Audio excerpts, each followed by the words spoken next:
Hello student, आज लेकर आ गए हैं क्लास 10th का जो है यूपी बोर्ड का जो है मॉडल पेपर जो ऑफिशियल वेबसाइट पे जो है दिया था। आप लोग जान सकते हैं कि जो ऑफिशियल वेबसाइट पे हर बार आप देख सकते हैं जो भी आपका पेपर होता है वो पूरा पूरा 30 से 40% तो पक्का उसमें से आने ही आना है, इसमें कोई शक नहीं है। तो सबसे बड़ी चीज़ है आपको इसमें प्लस पॉइंट मिलने वाला है। बहुत अच्छी बात यह है कि आपको इसमें जो है 20 नंबर का जो है बहुविकल्पी क्वेश्चन है। तो आज हम ये लेकर आए हैं पूरे संपूर्ण हल के साथ, इसको हम आपको बताएंगे और एकदम डिटेल से बताएंगे। आपका ये पेपर है 3 घंटे 15 मिनट का रहता है आपको टाइम, जिसमें से आपका पूर्णांक कितना होगा 70 होगा। ठीक है, तो यहाँ पर आज हम डिस्कस करेंगे कि किस तरीके से हम क्वेश्चन को सॉल्व करेंगे। ये यूपी बोर्ड ऑफिशियल वेबसाइट पर ये मॉडल पेपर है, तो आप जान सकते हैं ये कितना इंपॉर्टेंट होगा। आइए और हम लोग देखते हैं इसमें कि जो है क्वेश्चन को कैसे सॉल्व करते हैं और किस तरीके से क्वेश्चन इसमें पूछा गया है। आप मॉडल देख सकते हैं। चलिए क्वेश्चन पे आते हैं। तो यहाँ पर आप देख सकते हैं कि ये देखिए 20 जो हमने आपको बताया कि जो यहाँ पर देख सकते हैं क्या 20 अंक से के 20 प्रश्न बहुविकल्पी हैं जिनका उत्तर आपको OMR सीट पर देना है। जो गलती जिसको ना भरना आता हो भरेगा नहीं। कक्षा का जो क्लास टीचर होंगे या जो कक्षा निरीक्षक होंगे वो देखकर आपका जो है भरेंगे। ठीक है, तो यहाँ पर आप लोग ध्यान दीजिएगा। अब हम यहाँ क्वेश्चन पे आते हैं, टाइम ज़्यादा वेस्ट ना करते हुए हम आते हैं क्या है क्वेश्चन पे। तो यहाँ पे क्वेश्चन पे हम देखते हैं, यहाँ पे लिखा हुआ है एक परमेय दशमलव सदैव होते हैं, एक परमेय संख्या दशमलव प्रसार सदैव होते हैं। क्या होते हैं वो आप लोग को देखते हैं। तो इसमें ऑप्शन जो है परमेय संख्या देखो शांत अशांत। देखिए शांत संख्या क्या होता है वो आप देख सकते हैं। जो कोई नंबर ऐसा होता है जैसे 0.326 ऐसे डैश डैश डैश अनंत तक कुछ नंबर होते हैं, कुछ अंक के बाद वो आपस में क्या हो जाते हैं कैंसिल हो जाते हैं, पूरे पूरे डिवाइड होते हैं। तो वो आपका क्या होते हैं शांत होते हैं। और जो नंबर ऐसे चलते रहते हैं अशांत होते हैं। तो जो नंबर चलते रहते हैं उसको अशांत कहते हैं और वो परमेय संख्या नहीं होता, अपरमेय संख्या होता। तो हमारा जो आंसर हो जाएगा यहाँ पर आप देख सकते हैं, जो यहाँ पर आंसर हमारा है, आंसर हमारा हो जाएगा शांत। ये इसमें जो है एक परमेय संख्या का दशमलव प्रसार सदैव होता है शांत। तो यहाँ पे आप ध्यान दीजिए, आगे देखते हैं। यहाँ पे लिखा हुआ है शून्यतर परमेय संख्या में अपरमेय संख्या का गुणा। देखिए हम पहले ही बता चुके हैं आप लोगों को कि जो परमेय संख्या में कोई भी नंबर का जो है गुणा हो या भाग हो या जोड़ हो उसका जो है मान हमेशा क्या होता है परमेय संख्या अपरमेय संख्या आता है। तो इसका आंसर क्या होगा फर्स्ट होगा। ठीक है, तो हम यहाँ पे नेक्स्ट देखते हैं। इसमें क्वेश्चन नंबर 3 में देखिए x बराबर 0 पर 2x प्लस 3y बराबर क्या है 12। तो यहाँ पर क्या करना है आपको इसमें चेक करना है कि किस पे x का मान हम यहाँ पे रखेंगे। जैसे यहाँ पे लिखा हुआ है 2 इंटू x की वैल्यू कितना है 0 यहाँ पुट करेंगे यहाँ, तो plus y is equal to कितना है 12। तो यहाँ पर हो गया आपका 12। तो इसमें ये 0 से मल्टीप्लाई हो जाएगा, ख़त्म हो जाएगा। तो आपका y इज इक्वल टू यहाँ 3y है, देखो यहाँ पर 3y है, तो ये आपका 12 हो जाएगा। 3 से काट देंगे तो 4 टाइम में कट जाएगा। तो यानी जो आपका आंसर यहाँ पर है वो आप देख सकते हैं कितने हैं। तो आपका जो यहाँ पर आंसर है वो है 0.4 का टिक है, वो एकदम राइट है। तो हम नेक्स्ट क्वेश्चन देखते हैं और उस पर देखते हैं क्या पूछा गया क्वेश्चन, वहाँ से देखते हैं। ठीक है, तो ये आप देख सकते हैं यहाँ पर लिखा गया है वह सबसे, देखिए यहाँ पर वह सबसे बड़ी संख्या जो 70 और 125 को विभाजित करने में क्रमशः शेषफल 5 और 8 प्राप्त होता है। जब इस तरीके से क्वेश्चन आए तो आप देखिए यहाँ 70 में कितना शेषफल बच रहा है, 70 में शेषफल 5 बच रहा है। तो इसको हम घटाएंगे तो कितना हो जाएगा 65। और 125 में जो शेषफल बच रहे हैं कितना बच रहे हैं 8। तो इसको हम घटाएंगे तो आ जाएगा 117। तो यहाँ पर जो है हम बात करेंगे इसको, तो 117 और 65 का एलसीएम हमें निकालेंगे, एलसीएम में एचसीएफ। जब ऐसा आएगा देखो यहाँ पे लिखा है ना बड़ी से बड़ी संख्या, बड़ी से बड़ी संख्या में एचसीएफ ज्ञात किया जाता है। तो अब यहाँ पे 65 और जो है 17 का एलसीएम क्या होगा एचसीएफ। जो देखिए ऐसा नंबर जो दोनों काट दे, तो हमारा सबसे अच्छा ये है 13 65 को भी काटेगा, 117 को भी काट देगा। तो यही हमारा क्या होगा आंसर हो जाएगा। अब हम देखते हैं क्वेश्चन जो है नेक्स्ट क्वेश्चन में क्या लिखा है। यहाँ पे देखिए क्वेश्चन में लिखा हुआ है, हाँ तो यहाँ पर आ जाइए 2x plus y is equal to 1 है और यहाँ पर दिया 3x minus 5y is equal to 7 है। तो a का मान क्या होगा। तो हमें a का मान आपसे पूछा, इसमें लिखा हुआ है कि इसका कोई हल नहीं है, इसका कोई हल नहीं है। जिसका कोई हल नहीं होता वो आप जान सकते हैं a1 b1 यानी वो समांतर होता है a1 a2 is equal to b1 upon b2 और नॉट इक्वल क्या होता है c1 और c2। तो आप लोग ये देख सकते हैं ये होता है। ठीक है, तो ये इसका कोई हल नहीं है, तो ये आपका जो होगा जो है समांतर होगा। तो ये वाला फार्मूला लगा के हम इसको निकाल सकते हैं। तो आइए हम देखते हैं इसको किस तरीके से निकाला जाएगा, एकदम आसान तरीके से। ठीक है, तो यहाँ पर देखिए आप देख सकते हैं यहाँ a1 की दर पे क्या है 2 है, अपरांत में क्या है यहाँ A1 A2 के दर पे 3 है इज इक्वल टू, और A के दर B1 के दर पे A है और अपॉन में क्या है -5। यहाँ पे देखिए इसका मल्टीप्लाई यहाँ पे कर देंगे तो ये हो जाएगा -10/3। तो जो आपका -10/3 है यही आपका जो है आंसर होगा इस प्रश्न का। तो हम अब जो है नेक्स्ट देखते हैं आगे जो है क्वेश्चन। तो द्विघात समीकरण को हमें सॉल्व करना है। द्विघात समीकरण यहाँ 2x² - 4x + 3 के बारे में इन कथनों में से विचार कीजिए। तो यहाँ पे दिया गया समीकरण वियुक्तर 0 से कम है। तो यहाँ पे हमें देखना है d बराबर वियुक्तर का फार्मूला होता है d बराबर क्या होता है b² - 4ac। ठीक है, तो यहाँ पे d है, अब ये b का स्क्वायर करेंगे 16 हो जाएगा, -4 है, a आपका 2 है और इन c आपका क्या है 3 है। तो यहाँ पे d = क्या हो जाएगा, यहाँ पे 16 और 4 दूनी 8 अतिरिक्त 24। तो यहाँ पे d का मान माइनस में आ रहा है -8। तो यहाँ पर हमको इस पर विचार करना है कि दिए गए वियुक्तर का मान 0 से कम है। ये बात तो सही है, 0 से कम है। समीकरण का कोई मूल वास्तविक नहीं है। तो समीकरण का कोई मूल वास्तविक नहीं है, ये देखिए माइनस में आया तो मूल वास्तविक नहीं है। चलो ठीक है, समीकरण का वियुक्तर 0 है, समीकरण का मूल वास्तविक नहीं, तो ए भी जो होगा यही हमारा आंसर होगा। तो हम यहाँ पर देखते हैं तो हमारा जो है ऑप्शन में क्या है, ए और बी सही आंसर है। तो ये आपका टिक सही है। ठीक है, तो हम नेक्स्ट देखते हैं, नेक्स्ट क्वेश्चन में क्या है उसको देख लेते हैं। तो यहाँ पर नेक्स्ट क्वेश्चन में आपको देख सकते हैं, यहाँ पे क्वेश्चन है AOB एक आयत है। आयत मतलब जो आप देख सकते हैं आमने सामने की भुजा बराबर होती है, जिसका शीर्ष दिया है यानी 0.3 यहाँ पे दिया, 0,3 ये भी दिया है और यहाँ पे दिया है 5,0। तो कह रहा है इसका विकर्ण ये वाला होता है। तो इस विकर्ण का जो फार्मूला हमें निकालना है इसका, तो ये रूट में जो आपका फार्मूला नहीं होता x1 - x2 का whole square plus y1 - y2 का होल स्क्वायर, इस तरीके से जो फार्मूला होता है उससे हम सॉल्व करेंगे। तो देखिए सॉल्व करेंगे तो आपका हो जाएगा 5 का स्क्वायर करेंगे 25 हो जाएगा और 3 का स्क्वायर करेंगे 9 हो जाएगा। ठीक है, और 25 9 कितना होता है 34। तो हमारा जो आंसर होगा ये वाला हमारा आंसर हो जाएगा। ठीक है, तो अब हम नेक्स्ट क्वेश्चन देखते हैं उसको किस तरीके से सॉल्व करते हैं। ठीक है, तो यहाँ पर देखिए आ जाते हैं आप लोग, यदि समीकरण x² + kx - 5/4 = 0 है, एक मूल 1/2 है, तो k का मान ज्ञात कीजिए। बिल्कुल सिंपल है, जहाँ एक मूल दिया यानी x की वैल्यू जहाँ जहाँ है वहाँ 1/2 रख दो। तो इसमें हम देखो यहाँ पर रख देते हैं 1/2 का हम स्क्वायर कर लेते हैं प्लस k कर लेते हैं यहाँ पर इंटू 1/2 x की वैल्यू, और माइनस जो है उसको उस बराबर की उस साइड ले जाते हैं तो 5/4 हो जाएगा। इसका स्क्वायर करेंगे 1/4, तो यहाँ पर हो जाएगा k/2, तो ये हो जाएगा 5/4। ठीक है, अब क्या करते हैं इसका एलसीएम ले लेते हैं। तो आपका हो जाएगा 1 + 2k/4, ठीक है, = 5/4। तो यहाँ 4 से 4 कैंसिल हो जाएगा, तो 4 से 4 कैंसिल हो जाएगा। तो अब हमारा क्या बचेगा वो देख सकते हैं। तो इसको साफ़ कर देते हैं पहले। तो हमारा जो है क्या बचा था, 4 से 4 कैंसिल हुए, 1 + 2k = 5। अब 1 को उधर लेके जाएंगे, 2k = 5 - 1, तो घट जाएगा तो आपका 4 बचेगा ना, 2 से कैंसिल कर दोगे 2, यानी k का मान 2, यही हमारा पहला आंसर हो गया। तो अब हम नेक्स्ट देखते हैं क्वेश्चन, वो किससे सॉल्व करते हैं। देखो दो त्रिभुज समरूप होते हैं, तो दो त्रिभुज देखिए समरूप तभी होते हैं जब उनकी संगत कोण बराबर हो जाए, बिल्कुल सही है, और उनकी संगत भुजाएं एक ही अनुपात में हो, तो यानी ये जो दोनों है वो आपका सही आंसर है। तो हम नेक्स्ट देख लेते हैं, क्वेश्चन यहाँ पर है, यदि एक समकोण त्रिभुज है, समकोण त्रिभुज आप जान सकते हैं इस तरीके से होता है समकोण त्रिभुज, ठीक है, और एक कोण आपका 90 डिग्री है, यानी सी जो है 90 डिग्री है। तो यहाँ पर ए लिख लो, ये आपका बी हो गया।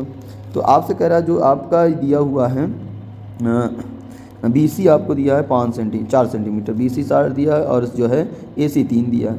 तो आपको कह रहे हैं बिंदु C से जाने वाली माध्यिका ज्ञात कीजिए। यहाँ C से जाने वाली से माध्यिका, तो यहाँ ये बीच वाले पॉइंट जो माध्यिका होगा वो ज्ञात तभी होगा जब हमें ये इस वाली लाइन को हमको पता चल जाए। ठीक है, ये AB लाइन है, हम इसका जो है कर्ण वाला स्क्वायर करेंगे तो आपका देखिए कर्ण का स्क्वायर बराबर होता है आपका लंब का स्क्वायर, यानी 9 4 चौक 16, 4 का स्क्वायर और 16 9 हो जाएगा 25, 25 का वर्गमूल 5। तो कर्ण का 5 आ जाए, इसका 2 से डिवाइड कर देंगे 2.5, तो आपका जो आंसर हो जाएगा 2.5, ये राइट आंसर होगा। ठीक है, अब हम नेक्स्ट क्वेश्चन देखते हैं। एक समचतुर्भुज के विकर्ण की लंबाइयाँ जो है 16 सेमी और 12 सेमी है, तब इस समचतुर्भुज की भुजा की लंबाई क्या होगी। तो आइए ये अब यहाँ पर देखिए, एक समचतुर्भुज के विकर्ण की लंबाई है 16 सेमी है और 12 सेमी है, तब इस समचतुर्भुज की भुजा की लंबाई है। तो देखिए जो समचतुर्भुज है पहले उसको हम बना लेते हैं। तो यहाँ पर आप देख सकते हैं इस तरीके से बना लीजिए आप, यहाँ से समचतुर्भुज, ये ऐसे देखिए समचतुर्भुज है। जिनका एक विकर्ण ये वाला, एक विकर्ण ये, इनकी लंबाइयाँ दी गई हैं। तो इनकी लंबाइयाँ क्या है, एक आपका 16 है और एक आपका क्या है 12। तो देखिए ये विकर्ण का जो ये समचतुर्भुज होता है वो विकर्ण एक दूसरे को बराबर काटते हैं आधे आधे पे। तो ये 16 है तो यहाँ पर आपका 8 हो जाएगा और इस वाले पे आपका मान लेते हैं 12 तो यहाँ पे 6 हो जाएगा। तो इस भुजा की लंबाई हमें चाहिए, समचतुर्भुज की भुजा की लंबाई चाहिए, यहाँ पे देख सकते हैं लंबाई तो ये वाली चाहिए। तो ये कर्ण है, यहाँ देखिए 90 डिग्री पे ये काटते हैं विकर्ण। तो 8 जब कर्ण निकालना है तो 8 का स्क्वायर करेंगे 64 हो जाएगा, 6 का करेंगे तो 36 हो जाएगा। तो 64 और 36 जोड़ेंगे तो 100 का वर्गमूल हो जाएगा 100 मतलब 10। तो यहाँ पर जो आपका आंसर होगा वो 10 जो होगा वो आपका राइट आंसर होगा। तो यहाँ पर ये वाला आंसर ठीक है। तो यहाँ पर देखिए क्वेश्चन नंबर 12 है, हम लोग देख लेते हैं। दो समरूप त्रिभुज के भुजा का जो है, समरूप त्रिभुज की भुजाएं 4:9 के अनुपात में हैं, तो इनकी त्रिभुज के क्षेत्रफलों का अनुपात क्या होगा। तो इसका जो है हम देख लेते हैं क्षेत्रफलों का अनुपात जो है। तो यहाँ पे त्रिभुज आपका है, त्रिभुज मान लेते हैं, त्रिभुज ABC अनुपात क्या है, त्रिभुज PQR। तो इनकी भुजा के वर्गों के बराबर होता है, इनकी भुजा के अनुपात के वर्ग के बराबर। तो यहाँ पर आपका हो सकता है क्या AB, यानी 4/9 का स्क्वायर कर देते हैं। तो यहाँ पे स्क्वायर करेंगे तो 4 चौक 16 हो जाएगा, 9 9 81, जो आपका राइट आंसर हो गया 16:81। तो ये आपका आंसर जो होगा राइट होगा। ठीक है, यहाँ पे देखते हैं क्वेश्चन नंबर 13 जो है, इसमें दिया है यदि 4 tan थीटा बराबर 3 है तो आपको 4 sin theta minus cos theta और 4 sin theta plus cos theta का वैल्यू ज्ञात करना। तो इसको ज्ञात करने के लिए हमें क्या करना पड़ेगा, थोड़ा सा सॉल्व कर लेते हैं। देखिए इस तरीके से, तो इस तरीके से हम सॉल्व कर लेते हैं। यहाँ पे देखिए इसमें हम दो ऊपर नीचे में कॉस जो है क्या कर लेते हैं, कॉस से डिवाइड कर देते हैं ऊपर नीचे दोनों में। ठीक है, तो ऊपर डिवाइड करेंगे तो यहाँ पर देखिए इस तरीके से हो जाएगा 4 sin theta minus cos theta बच जाएगा, यानी 4 tan थीटा हो जाएगा और नीचे भी 4 tan थीटा हो जाएगा और यहाँ पर माइनस का 1 बचेगा और यहाँ पर हो जाएगा आपका प्लस का 1। तो यहाँ 4 tan थीटा का मान 3 है तो हम यहाँ पे 3 लिखेंगे और माइनस का क्या 1 हो जाएगा और यहाँ पे 3 + 1 हो जाएगा। तो यहाँ पे 2/4 हो जाएगा, कैंसिल करेंगे ये आपका 1/2 हो जाएगा। तो यहाँ पर जो हमारा आंसर होगा वो 1/2, ये आपका आंसर एकदम राइट होगा। ठीक है, तो यहाँ से हम आगे देखते हैं और नेक्स्ट क्वेश्चन देखते हैं और कैसा है। देखिए जब कभी भी इस टाइप का क्वेश्चन आए, ये तो बहुत इंपॉर्टेंट क्वेश्चन है, याद रखिएगा कि इस टाइप का जब क्वेश्चन आएगा साइन 75 डिग्री कॉस 15 डिग्री, तो आप देखिएगा दोनों का सम करिए 90 डिग्री आ जाए तो उसका आंसर हमेशा 1 ही आएगा। ठीक है, तो यहाँ 75 और 15 जोड़ेंगे तो 90 डिग्री है, तो 90 डिग्री का मान क्या होगा 1 होगा। तो ये आप तो जान भी करते हैं, तो इसको पलट लेंगे आप लोग और काट सकते हैं। ऐसा क्वेश्चन देखिए बस 1 टिक मार दीजिए आप लोग। ठीक है, तो आगे यहाँ पर देखते हैं यदि एक वृत्त का परिमाप वर्ग के परिमाप के बराबर है तो उनके क्षेत्रफल का अनुपात क्या होगा। एक वृत्त का जो परिमाप है, एक वृत्त का परिमाप वर्ग के परिमाप के बराबर है तो उनके क्षेत्रफल का अनुपात क्या होगा। तो यहाँ पे सबसे पहले हम देखते हैं एक वृत्त का परिमाप होता है 2πr और उसके बाद दिया है एक वर्ग का परिमाप बराबर है, वर्ग का परिमाप बराबर है, वर्ग मतलब किसी वर्ग का यानी 4a। तो अब उनके क्षेत्रफलों का अनुपात क्या होगा।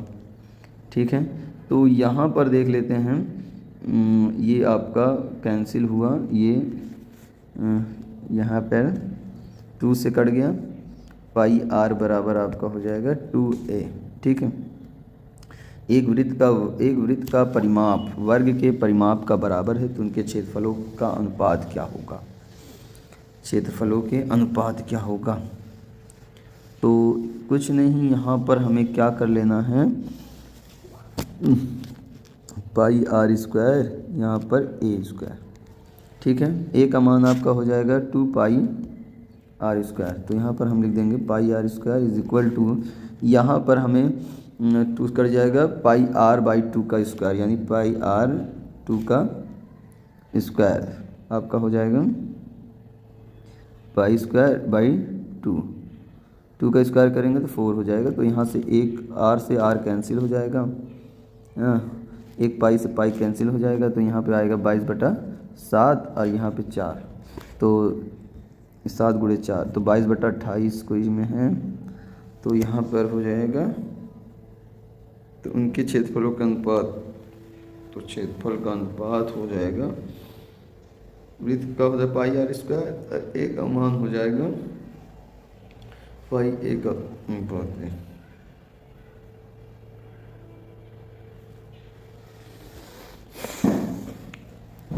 यहाँ पे हम देख लेते हैं क्वेश्चन इस तरीके से। क्वेश्चन नंबर 13 हम लोग देखेंगे, या क्वेश्चन नंबर 15 इसमें लिखा है यदि वृत्त के जो क्या है वर्ग, यदि वृत्त का परिमाप वर्ग के परिमाप के बराबर है, यानी इधर से आप देख सकते हैं वृत्त का जो आपका परिमाप होगा वो होता है 2πr और वर्ग के परिमाप यानी 4a के बराबर है। तो यहाँ से इसको 2 से काट देंगे, 2 दूनी 4, r की वैल्यू निकाल लेंगे तो a अपॉन क्या हो जाएगा 2a अपॉन पाई।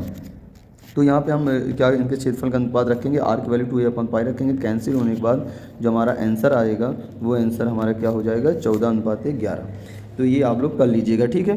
तो यहाँ पे क्वेश्चन नंबर हम जो है 16 के बारे में बात करते हैं। गोले के आयतनों का अनुपात दिया है इतना, एक गोले के आयतन का अनुपात दिया है और उनके पृष्ठ के क्षेत्रफल का अनुपात ज्ञात करिए, ठीक है। तो यहाँ पर देखिए क्या करना है, गोले का आयतन क्या होता है, आप लोग गोले का फार्मूला पता ही है 4/3 πr³, ठीक है। तो इनके कह रहे हैं क्या है, इनके पृष्ठों के क्षेत्रफलों का अनुपात। r की वैल्यू यहाँ से ज्ञात कर लो कितना है, ये ऊपर 64 है और नीचे क्या है 27 है। तो हम यहाँ पे फिर क्या करेंगे, बटे में अनुपात में क्या है गोले के ही लिखेंगे a पाई, अब यहाँ पर हो जाएगा r⁻⁴, ये आपका 27। तो ये सारा कैंसिल हो जाएगा, ऊपर r का जो घन निकालेंगे 4 हो जाएगा, r1 का जो घन होगा वो 3 हो जाएगा। तो r1 r2 जो है मान आपका आ गया। तो अब यहाँ पर हम देखेंगे कि इसमें पृष्ठीय क्षेत्रफल का जो है आपका उनके पृष्ठीय क्षेत्रफल निकालना है किसके, गोला का। तो गोला का जो पृष्ठीय क्षेत्रफल होता है आप जानते ही हैं 4πr² होता है, 4πr² और नीचे भी 4πr²।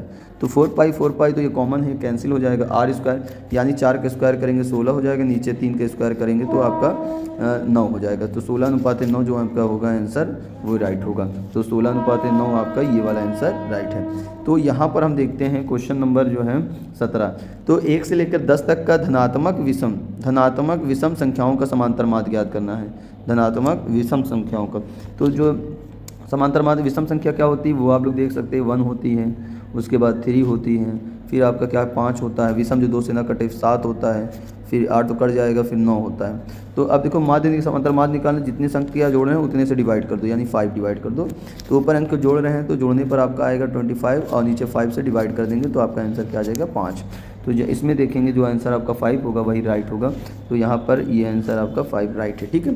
तो अब नीचे देखेंगे क्वेश्चन, तो यहाँ पे लिखा है माध्यिका आलेखी विधि द्वारा निम्न से किससे प्राप्त किया जाता है। तो एक चीज़ याद रखना, जो माध्यिका होता है वो त्वरण के लिए काम करता है, तो हमारा जो त्वरण होता है वो इसका आंसर राइट है, ठीक है। अब एक क्वेश्चन और है, 1-2 क्वेश्चन और है, उसको भी देख लेते हैं, क्लियर करते हैं यहाँ पर। तो हम यहाँ पे बात कर लेते हैं क्वेश्चन नंबर जो है 19। यदि कुछ प्रेक्षणों में माध्य 27 है और बहुलक 45 है तो माध्यिका क्या होगी। तो इसका एक जो है संबंध है माध्य माध्यिका का संबंध, उसको आप माध्य इज इक्वल टू आपको 3 माध्यिका माइनस बहुलक, ठीक है, रखना है। तो आप देखो यहाँ पे माध्य कितना दिया, देखो तो 2 इंटू क्या कर लीजिए 27 लिख लीजिए, हाँ ये हो जाएगा। बराबर में 3 माध्यिका नहीं पता है तो यहाँ पे m लिख लो, और यहाँ पर बहुलक कितना दिया है 45, ठीक है 45। अब क्या करना है, इसको मल्टीप्लाई कर दो और यहाँ 45 को इस साइड लेते हैं तो 27 दूना आप जानते ही हैं कितना 54 हो जाएगा। तो यहाँ पर हम देखेंगे 54 और यहाँ हो जाएगा 3m माइनस 45, अब 45 इधर आ जाएगा तो 54 plus 45 is equal to 3m। तो इसको जोड़ देंगे तो ये 9 हो जाएगा, यहाँ पर 9 हो जाएगा। तो ये आपका 3 से डिवाइड करेंगे, 3 3 जा 9। तो आपका जो है यहाँ पर जो दूसरा वाला है वो आपका आंसर राइट होगा, ये वाला, ठीक है। दूसरा इसका 33 आपका आंसर होगा। तो एक नेक्स्ट एक क्वेश्चन और होता है, उसको देख लेते हैं। तो हम इसका जो है हल करने वाले क्वेश्चन कल हम लेकर आएंगे और बहुत अच्छी तरीके से समझाएंगे जो आपके माइंड में एकदम समझ में आ जाए। तो वर्गीकृत आंकड़ों में से अधिक प्रकार के से कम प्रकार के संचयी बारंबारता वक्रों को प्रतिच्छेद बिंदु के भुज से आंकड़ों का प्राप्त होना है। तो यानी वर्गीकृत आंकड़ों में से अधिक प्रकार और कम प्रकार की संचयी बारंबारता वक्रों के प्रतिच्छेद बिंदु से भुज को आंकड़ों पर प्राप्त। संचयी बारंबारता आप लोग यहाँ पे देख सकते हैं, जो ये संचयी बारंबारता है तो वो आपका माध्यक माध्यक में ही आपको मिलता है, तो यही वाला आपका आंसर राइट होगा। तो आज के लिए इतना ही, और इसके लॉन्ग क्वेश्चन को हम कल लेकर आएंगे, बहुत ईजी तरीके से समझाएंगे। वीडियो जैसा लगता हो, जैसा भी आपको हो, कम समझ में आओ, आप ये भी बताइए, ताकि हम आपको लिए ये फिर से क्वेश्चन अच्छे से लेकर आएँ और कॉपी में सॉल्व करके आपको दिखाएं। ठीक है, जैसा भी वीडियो लगे, थैंक यू सो मच, धन्यवाद।